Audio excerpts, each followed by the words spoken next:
کیا طاقت تھی، کیا آواز تھی کہ ایسے اسود و احمر بھاگے ہوئے چلے آ رہے ہیں۔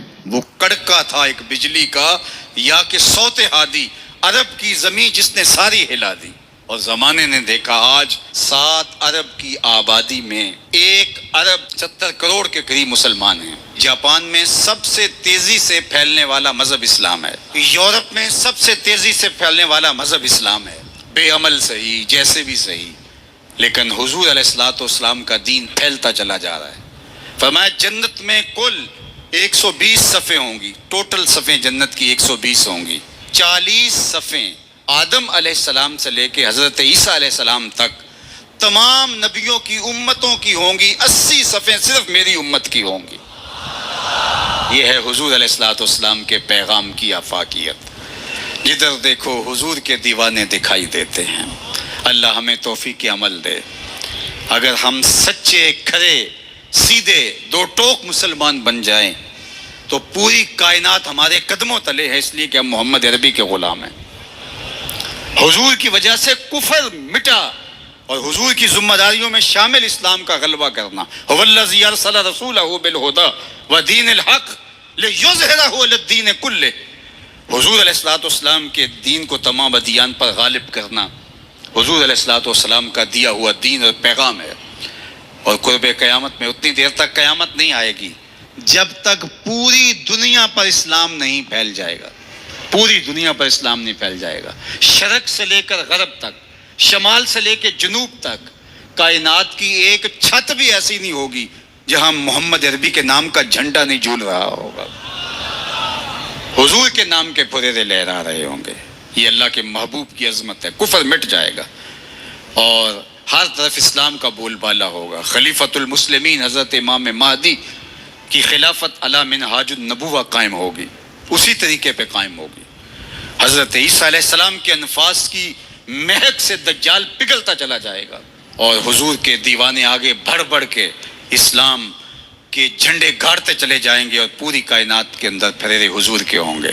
تو فرمایا انا الماہی، میں ماہی ہوں۔ اللہ اکبر۔ الذی یمحو اللہ بی الکفر، اللہ میری وجہ سے کفر کو مٹا ڈالے گا۔ ہر طرف اسلام کے پھریرے لے۔ وَأَنَا الْحَاشِرُ الَّذِي يُحْشَرُ النَّاسُ عَلَىٰ قَدَمَيَّ، اور میں حاشر ہوں، اور قیامت کے دن جو ہے وہ لوگ میرے پیچھے پیچھے آئیں گے اور میرے قدموں پہ آئیں گے۔ فرمایا سب سے پہلے میری قبر کشادہ ہوگی، اور پھر ابو بکر کی قبر، پھر حضرت عمر کی قبر۔ دائیں ہاتھ میں ابو بکر کا ہاتھ ہوگا، بائیں ہاتھ میں عمر کا ہاتھ ہوگا۔ ہَٰذَا نُبْعَثُ یوم القیامہ، فرمایا قیامت کے دن ہم قبروں سے ایسے ہی اٹھیں گے۔ اللہ اکبر، کیا شان ہوگی، کیا عظمت ہوگی، کیا رفتوں کے پھریرے ہوں گے۔ اور پھر حضور حشر میں آئیں گے۔ اللہ اکبر۔ پھر حشر میں حضور کا آنا، اور پھر لوگوں کی پناہ بننا، لوگوں کے لیے امان بننا۔ پیش حق مجدہ شفاعت کا سناتے جائیں گے، آپ روتے جائیں گے، ہم کو ہنساتے جائیں گے۔ وسعتیں دی ہیں خدا نے دامن محبوب کو، جرم کھلتے جائیں گے اور وہ چھپاتے جائیں گے۔ وَأَنَا الْعَاقِبُ الَّذِي لَيْسَ بَعْدَهُ نَبِيٌّ، اور میں عاقب ہوں۔ عاقب، اور عاقب وہ ہوتا ہے جس کے بعد کوئی نبی نہیں ہوتا۔ پس خدا بر ما شریعت ختم کر، بر رسول ما رسالت ختم کر۔ اللہ نے حضور کے بعد نبوت کا دروازہ بند کر دیا، اب کسی نبی کے آنے کی ضرورت نہیں۔ تمام انبیاء کی صفات کے جامع حضور علیہ الصلوۃ والسلام کی ذات ستودہ صفات ہیں۔ حسن یوسف دم عیسیٰ ید بیضا داری، آنچ خوباں ہما دارند تو تنہا داری۔ جو مختلف انبیاء کے اندر کمالات موجود ہیں، وہ سارے ایک پیکر میں دیکھنے ہو تو محمد عربی کی چوکٹ پہ آ جاؤ۔